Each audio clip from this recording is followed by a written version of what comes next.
Hi there. I'm going to provide for privacy. I'm going to wash my hands before entering the room. Hello, my name is Leah. I'm a student nurse here. I just was looking at your orders from the doctor, and he said that the red blood cells came back low, so he wants to do a blood transfusion.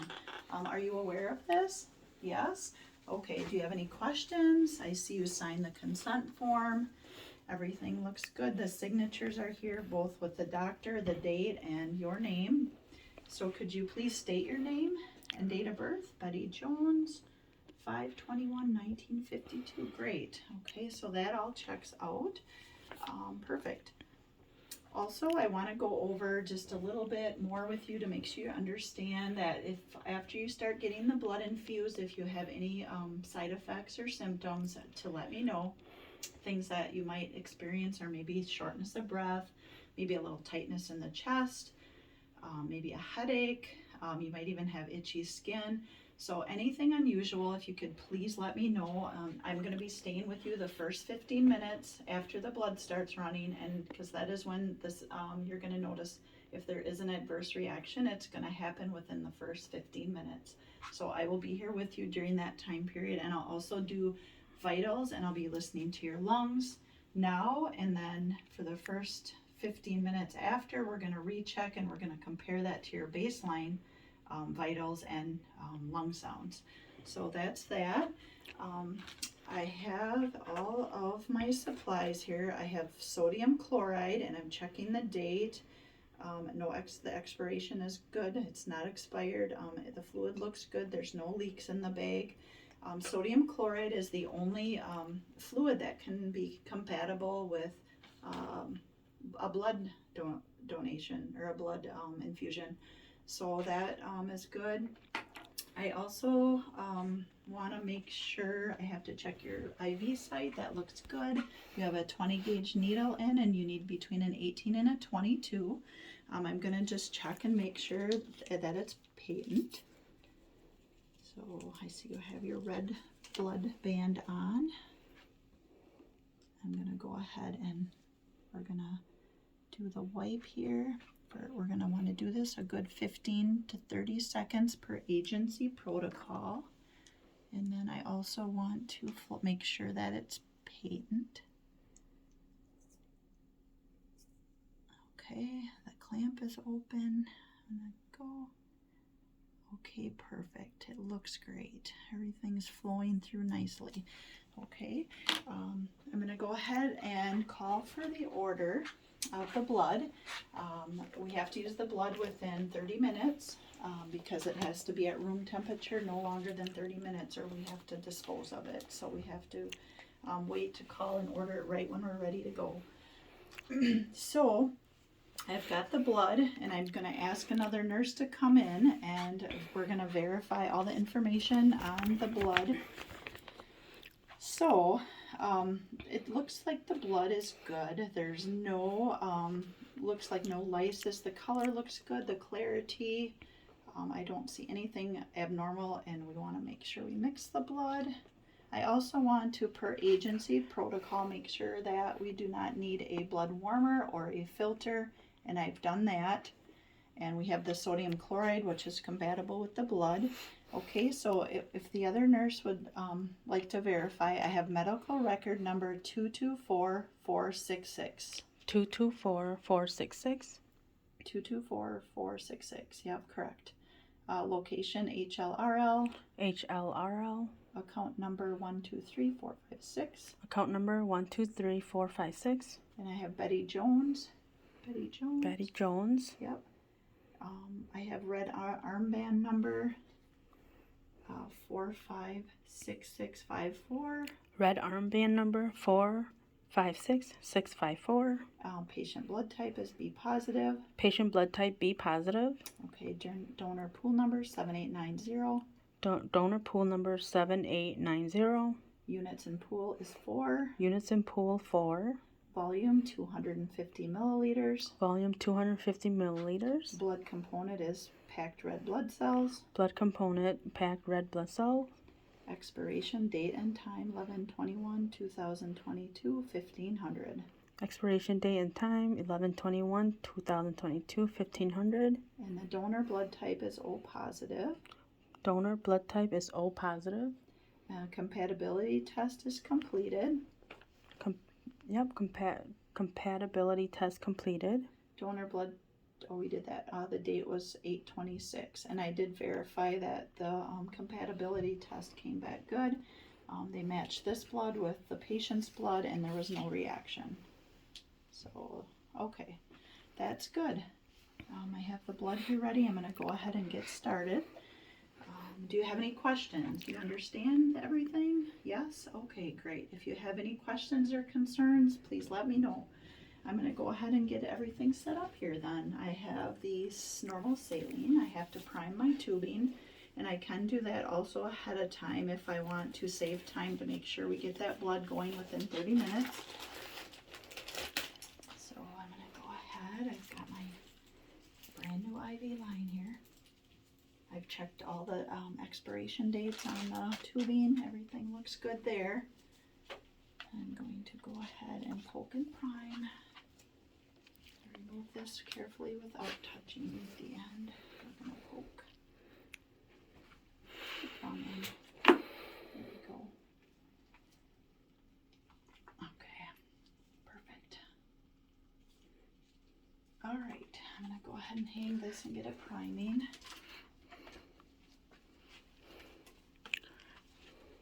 All right, first I want to make sure all the clamps are closed. There's a kink in here. All the clamps are good.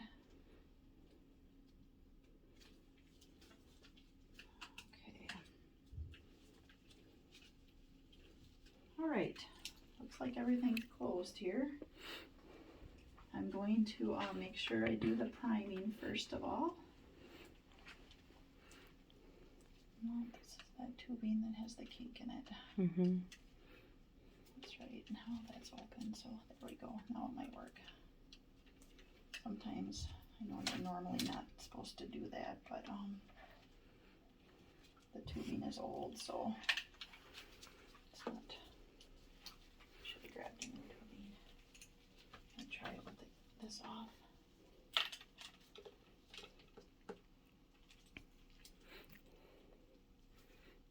There it goes. I think it's starting to go.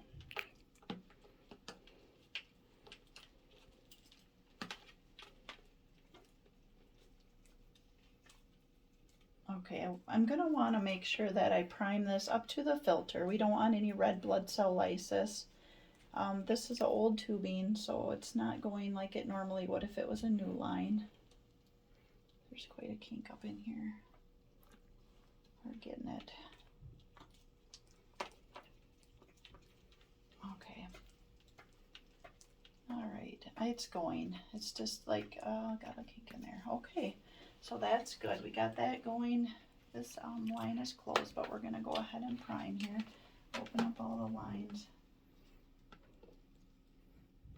That one's open.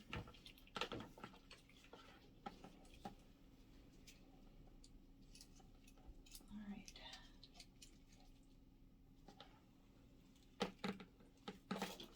There it goes. Just took a little time with the bent up tubing. I want to make sure that I don't touch this end with the, I had to take the cap off, and normally I wouldn't have to do that, but I would not, this would be not sterile if I took that cap off or touched the garbage can with that. So I got that. Okay, so that's primed.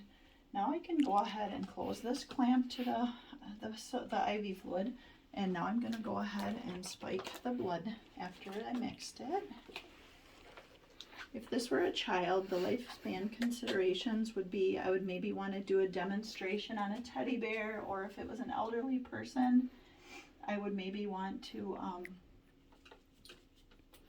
monitor for excess fluid overload because of maybe the kidney function isn't good. I'm gonna go ahead, this end would have to be not touching anything. We wouldn't want to touch anything with that before we spike. Okay, we got that spiked. The clamp is closed. So that's good. Okay, this line can be hooked to the patient now. Gonna hand the blood. Okay. gonna go ahead and clean with alcohol this site again. New alcohol swab. I'm gonna clean this site before we attach. Okay, perfect. And we want to do that for 15 to 30 seconds. And careful.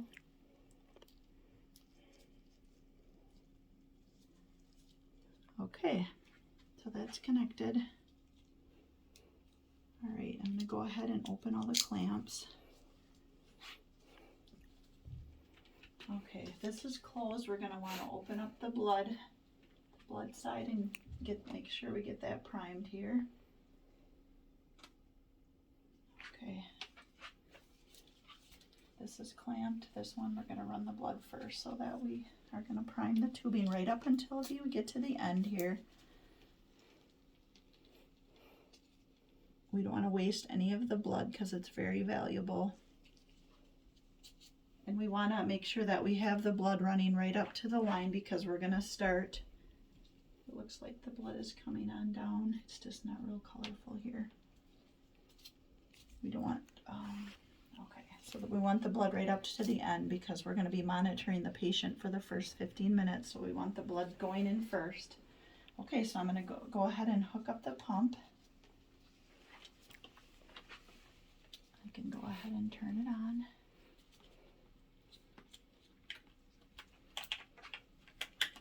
Oh, I should also note that I should, after poking the bag, I should reapply gloves and sanitize.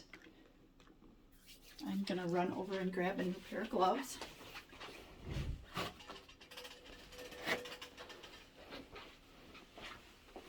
Okay. Right, so we're gonna go ahead and put new gloves on. Those should have been changed immediately after spiking. Okay, we're gonna turn it on. And once we get this going, I'm gonna monitor for side effects. Okay. Perfect. All right. Okay, we have new patient is no.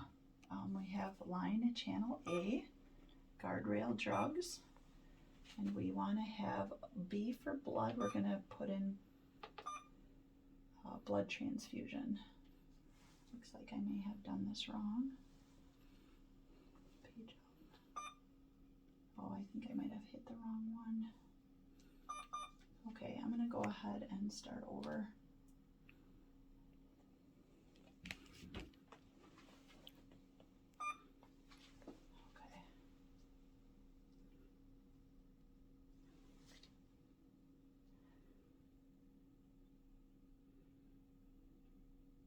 Needed to put the guardrail IV drugs, and I think I might have hit the wrong one. I didn't see blood in there.